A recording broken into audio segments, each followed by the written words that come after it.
चुप रहना है, ईश्वरीय पढ़ाई पढ़नी है, धारण करनी है, ईश्वरीय मर्यादाओं प्रमाण चलना है। बाकी जो कुछ पढ़ा है शास्त्रों में वो भूल जाना है।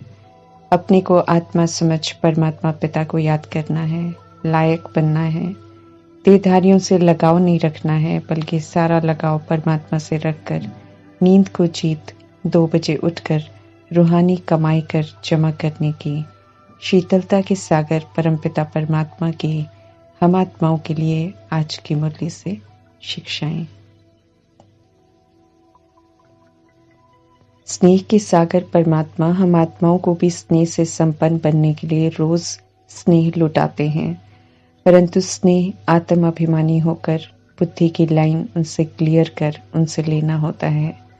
कोई भी प्राप्ति हो उसे लेने की विधि है। यहाँ नफरत, भेदभाव, ईर्ष्या, द्वेष की भावनाओं को समाप्त कर परमात्मा वरदान देते हैं कि सभी के प्रति अपनी भाव और भावना को बदलकर आत्मिक भाव और कल्याणकारी भावना अपनाकर सदा, हर समय, हर किसी से, हर परिस्थिति में स्नेही मूर्त होकर रहो।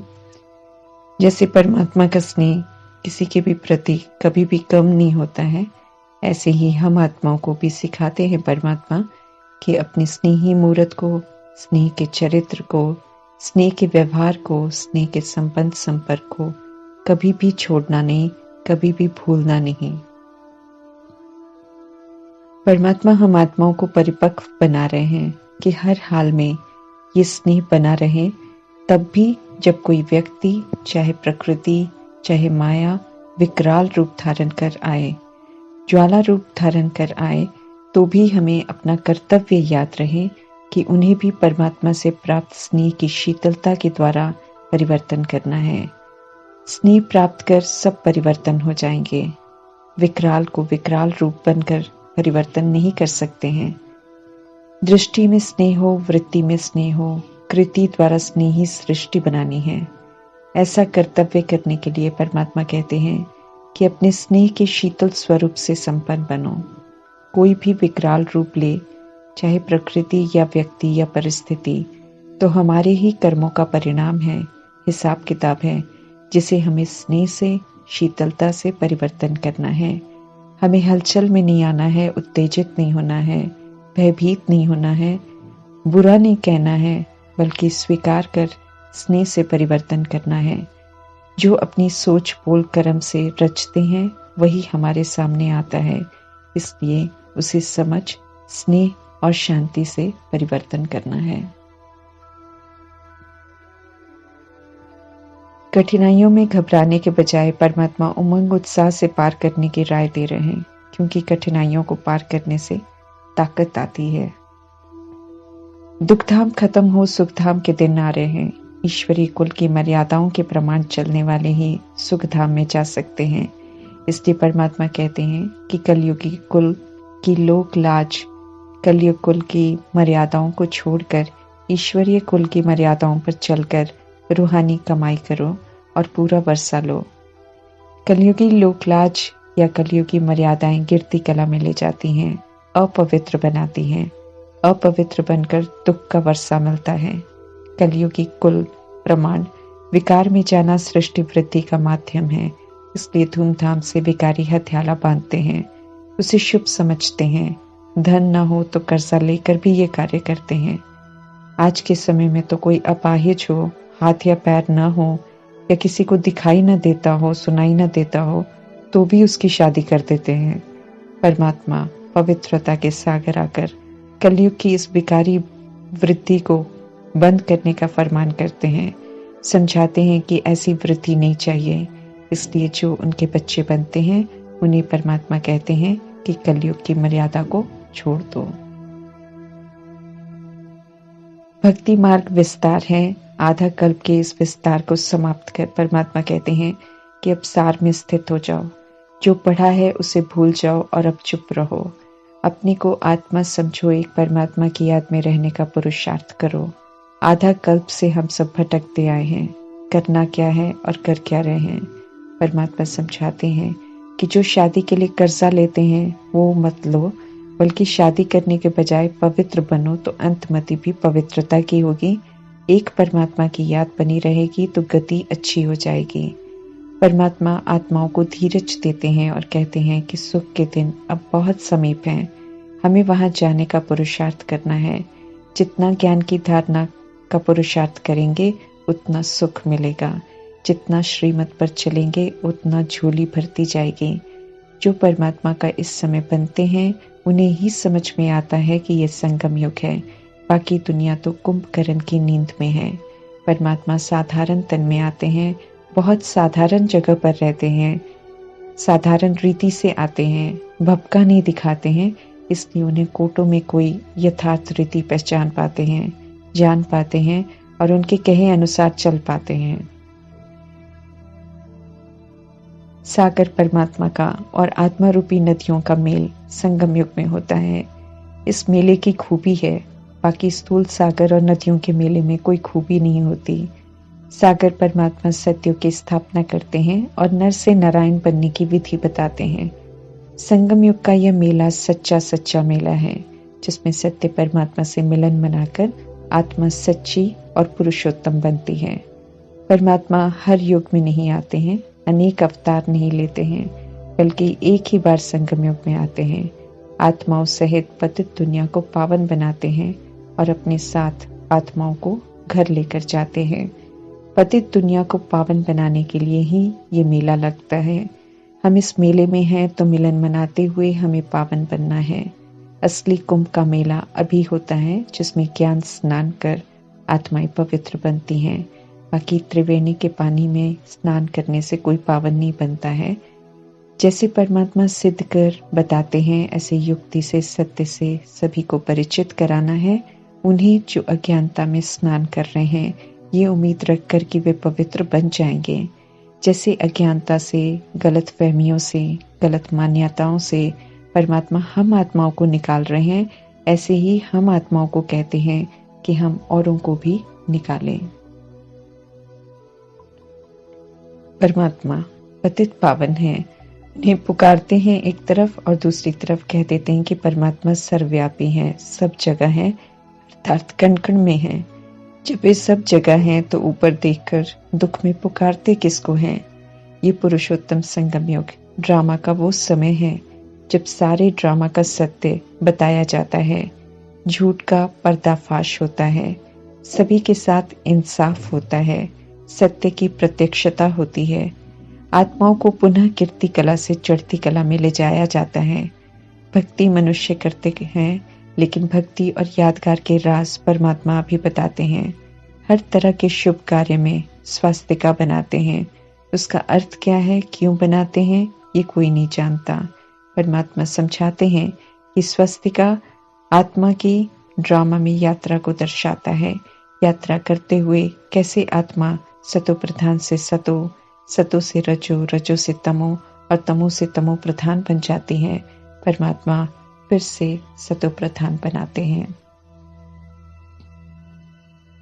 इस समय परमात्मा हम सभी आत्माओं से शांत रहने की, पवित्र बनने की मदद मांगते हैं। इस विधि से परमात्मा नरक में गिरने से बचाते हैं, कर्ज लेने या कर्जदार होने से छुड़ाते हैं। परमात्मा की श्रीमत है, शादी नहीं करो, फिर भी जिन्होंने की वो करके पछताते हैं और स्वीकार भी करते हैं। कलयुग में गंदी रस्म रिवाज को मर्यादाएं कहते हैं, लेकिन समझ न होने के कारण और लोग बातें बनाएंगे कि लोक लाज के कारण एक दूसरे को देख सब नरकवासी बनते हैं। जब तक परमात्मा से समझ का नेत्र नहीं मिलता है, तब तक ये समझ नहीं आता है कि कलयुग की रीति रस्म गंदी है। कलयुग में सही और गलत के अंतर को समझने का नेत्र पूरी तरह बंद हो जाता है। ईश्वरीय पढ़ाई अच्छी रीति नहीं पढ़ते हैं, इसलिए परमात्मा नरक में गिरने से बचाते हैं, फिर भी गिर जाते हैं। परमात्मा जबरदस्ती नहीं करते हैं, लेकिन दुखों से बचाने की पूरी कोशिश करते हैं, समझाते रहते हैं। जो ज्ञान में आने से पहले ही गृहस्थ में हैं, जिन्होंने पहले ही रचना रची हुई है, उनके लिए परमात्मा का फरमान है कि पवित्र रहकर खुद भी सच्ची कमाई करो और बच्चों को भी पवित्र रखो और उनसे भी सच्ची कमाई कराओ। काम विकार से तो बचना और बचाना है, क्रोध भी नहीं करना है। परमात्मा समझाते हैं कि बच्चे विकार से पैदा होते हैं, इसलिए तंग करते हैं। ऐसे में उन पर क्रोध नहीं करना है, बल्कि जैसे परमात्मा हम आत्माओं को स्वमान से संबोधित करते हैं, ऐसे ही हम आत्माओं को भी फरमान करते हैं कि बच्चों को भी स्वमान से देखो, उन्हें भी सम्मान दो, तो वो आत्माएं भी शांत होती जाएंगी। लेकिन हमें क्रोध नहीं करना है। परमात्मा भी तो हमारी भूलों को देख डांटते नहीं हैं। अभी समझ मिली है कि हम सब आत्माएं हैं, इसलिए आत्मिक भाव से देखना है और कल्याणकारी भावना रखनी है। जितना हम तंग होंगे, उतना बच्चे रूप में आई हुई आत्मा तंग करेगी।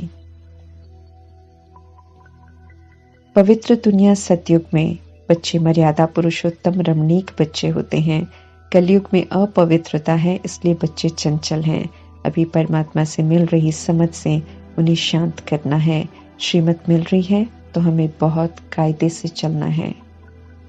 खान पान का बहुत गहरा असर पड़ता है मन बुद्धि पर, इसलिए सत्य के रास्ते पर चलना है तो हमें खान पान में बहुत सात्विक रहना है।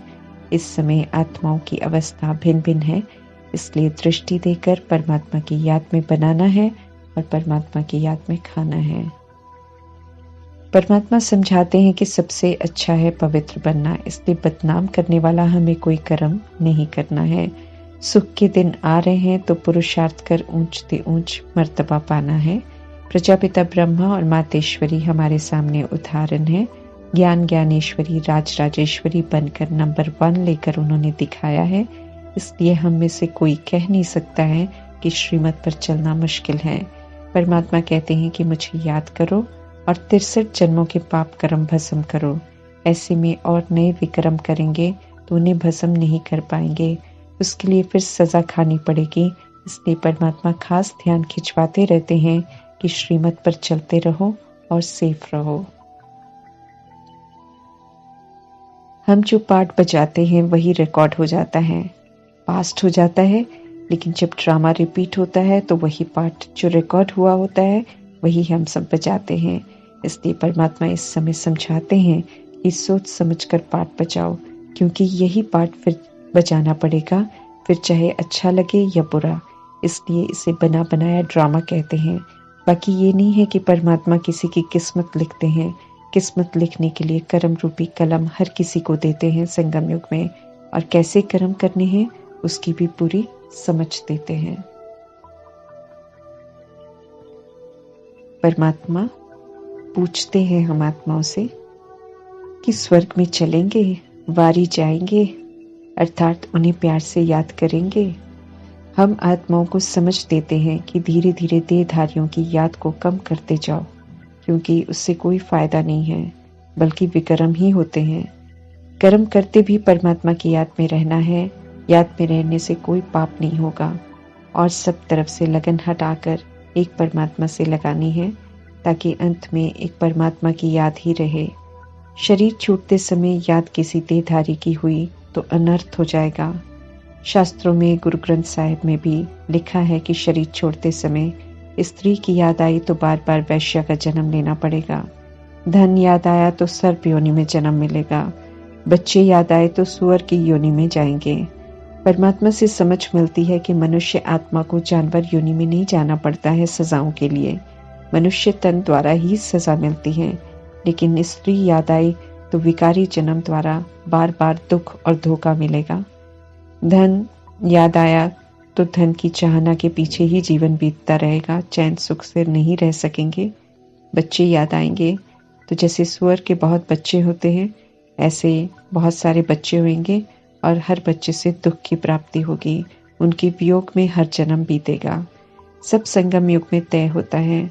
सुख शांति के जन्म उन्हीं के होंगे जिन्हें एक परमात्मा के सिवाय किसी और की याद नहीं आएगी, और जो परमात्मा का एक फरमान मिलते ही चल पड़ेंगे।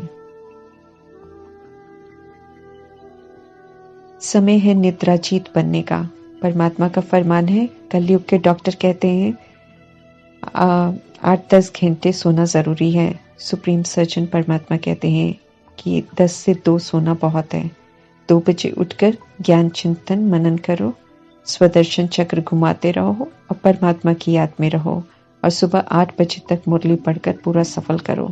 फिर दिनचर्या के कार्य करो, शाम को सोने से पहले फिर 4 घंटे सफल करो। चलते फिरते कर्म करते भी आत्मा का पाठ पक्का करते रहो, परमात्मा की याद में रहो, कर्म योगी बनो। कभी भी तबीयत खराब नहीं होगी, बल्कि और ही शक्ति भरती जाएगी। प्रजापिता ब्रह्मा निद्राजीत बनने में नंबर 1 रहे। 2 बजे से जागकर रूहानी कमाई करते थे। सदा हेल्दी रहना है तो परमात्मा कहते हैं कि फिर सदा याद में रहो। अंतमति अच्छी गति होगी, मर्तबा भी भारी मिलेगा। श्रीमद् प्रमाण आत्मा मालिक बन, कर्मेंद्रियों से श्रेष्ठ कर्म कराने हैं। हमें लायक बनना है, आज्ञाकारी बनकर परमात्मा पिता, शिक्षक, सद्गुरु की ब्लेसिंग्स लेनी है। ओम शांति।